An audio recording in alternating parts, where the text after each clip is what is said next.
The National Football League lost a legend Sunday. Pro Football Hall of Famer Frank Gifford passed away in his Connecticut home at the age of 84. A versatile star both on defense and offense, making Pro Bowls at 3 different positions: running back, wide receiver, and defensive back, in an era when NFL players were starting to specialize. Gifford went on to a successful second career as a broadcaster, joining Monday Night Football. He was the NFL's most valuable player in 1956 when he led the Giants to a league championship. His family released the following statement: "We rejoice in the extraordinary life he was privileged to live, and we feel grateful and blessed to have been loved by such an amazing human being." Skip, how will you remember Frank Gifford? Molly, you used the word iconic a few minutes ago as you were leading into this segment. And Stephen A., this man was iconic, and I don't use that word very often. This man, Frank Gifford, was the definition of a legend to me. A sports legend, a broadcasting legend, golden boy, running back, tailback, as they called him in those days at USC. Then on to the New York Football Giants, where he was an MVP and obviously a champion. And then on to the Monday Night Football booth, where he was the ever dependable glue that kept that show together through that all-time great run of Howard Cosell, Dandy Don Meredith, as Frank Gifford was able on a nightly basis to referee those two, to keep them barely in bounds and the broadcast on schedule. He was masterful at it. I was always shocked, because I crossed his path, Frank's path, a lot in press boxes, how nice he was to me, and I was just some newspaper guy from early on Los Angeles or from Dallas.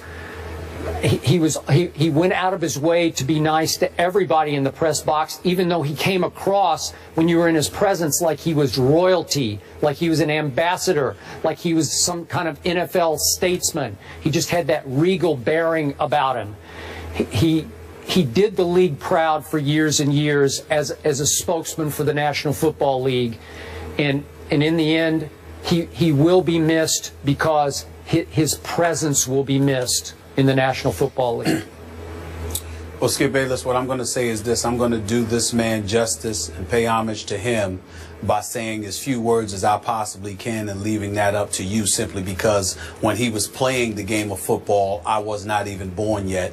And when he was broadcasting, calling 588 consecutive NFL games, you know, him with Don Meredith and Howard Cosell, it's the reason why I not only grew up loving football, but I grew up loving sports. The three of them together were absolutely phenomenal. I had the pleasure of meeting Frank Gifford one time in the 90s.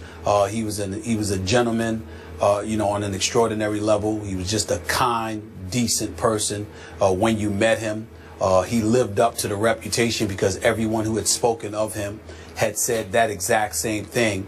And obviously in the world of broadcasting, he's an iconic figure, and he was the straight man. You had Meredith and you had Cosell, and you know that anything could go any way with those two in the booth together. But Frank Gifford was the one that held a lot of it together and you know, steered the ship in a very, very steady direction.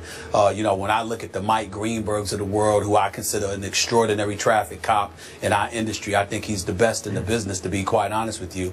I think about somebody like Frank Gifford, who was somebody that he obviously idolized. So when you see pioneers like this, like Frank Gifford, such an iconic figure, such a gentleman, such a good man by so many accounts from the profession itself, all you could do is step back and say, thank God you had an opportunity to watch him work and watch him live his life the way that he did as a professional broadcaster, because he set an example for all of us to aspire to follow. He will be missed, obviously, but he will not be forgotten. He was an extraordinary individual, and my heart goes out, obviously, to Kathy Lee and the rest of their family. Last quick point: I've read stories over the last 24 hours that say Frank Gifford, through the 50s, through his time as a superstar with the Giants, was on par with a Frank Sinatra or a Mickey Mantle around New York City. I'm not sure I could go quite that far, but what amazed me about those comparisons was that Frank Gifford was in the conversation with Frank Sinatra and Mickey Mantle. And again, Mickey Mantle's my favorite all-time player. Came from my home state. Yeah. What's that? He shared a locker with them, if I remember correctly, right? Did he share a locker with them at one time? They said because they shared the stadium. Yeah, that's right. They shared the stadium. Yes. Yeah. I got you.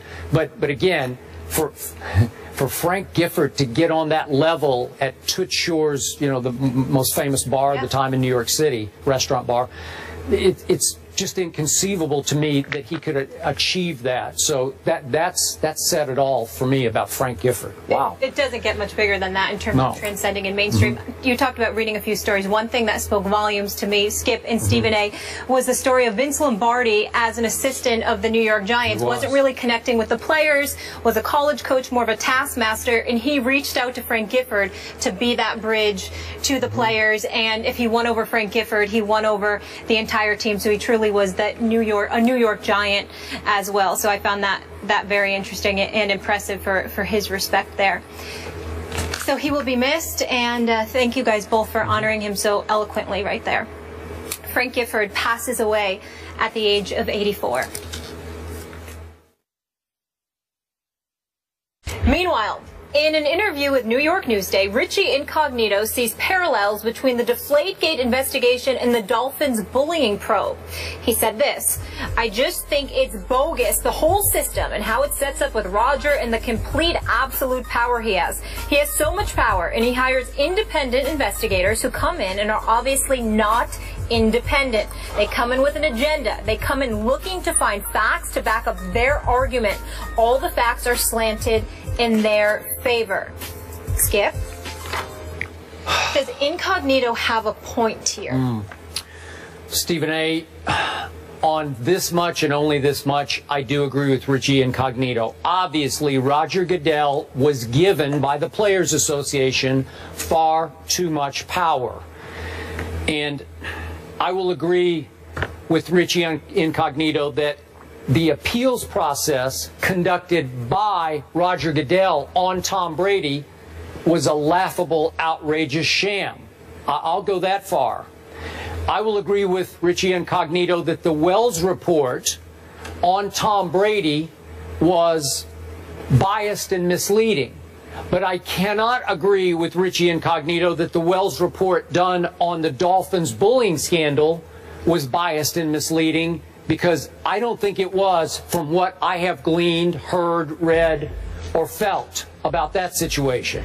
So in the end, to me, Stephen A., it's offensive for Richie Incognito to lump his situation in with the investigations and appeals process of Tom Brady, because they do not belong in the same sentence or paragraph or report. In the end, as you well know, I believe Tom Brady is 100% innocent as charged and obviously convicted in the court of public opinion, while I believe that Richie Incognito was 100% guilty as charged. It's still hard for me to believe Richie's back in the league, but as you say, everybody deserves what's his fifth or sixth chance? Well, I'm of the mindset that he has no business comparing himself to Tom Brady. I totally agree with you there. From a character perspective, the two are not in the same class. We know that Tom Brady is in an elevated class. We understand, not just as a player, but as a human being, based on their actions, their publicized transgressions. That's number one. Number two, we also agree that the Players Association, unfortunately, allowed Roger Goodell, or were not able to negotiate via their collective bargaining agreement to strip Roger Goodell of this power. So Richie Incognito, from a factual perspective, has a point. And I don't think it's incumbent upon us to disagree with that. But I will say this. He's not the one to be making this case. I mean, Richie, if there was ever a person who needs to shut the hell up, it's Richie Incognito. Agreed. And the reason why is because of the incidences that he has found himself in. Because when you talk about the power of the commissioner, what he should be is grateful that the commissioner didn't exercise that power to sit there and tell him, get the hell out of the league and stay out of it because you're bad for our image. He's lucky that the commissioner didn't try to pull something like that off, because chances are the commissioner might have been able to pull that off, because who's going to go to bat and fight to the end for an offensive lineman? I mean, if we're really putting things in this proper perspective here, okay? So I think from that perspective, Richie Incognito needs to be very, very careful. He needs to be somebody that recognizes he's just in no position to say anything. He's just in no position to give any kind of argument among moral lines, whether it be about the world of business or beyond, because his transgressions have been so publicized. And it's not one incident, it's not two incidents, it's not even three incidents, as you said. It's like 4 or 5.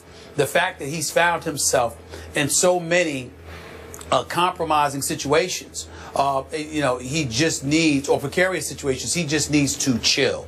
Be happy that you're back in the league, play football, and shut the hell up. Because you're lucky to be wearing an NFL uniform. Yeah. And remember, I'm in support of him getting a second chance. You know that, Skip. Yeah. But not with him opening his mouth. No. Play ball, collect your check, go home.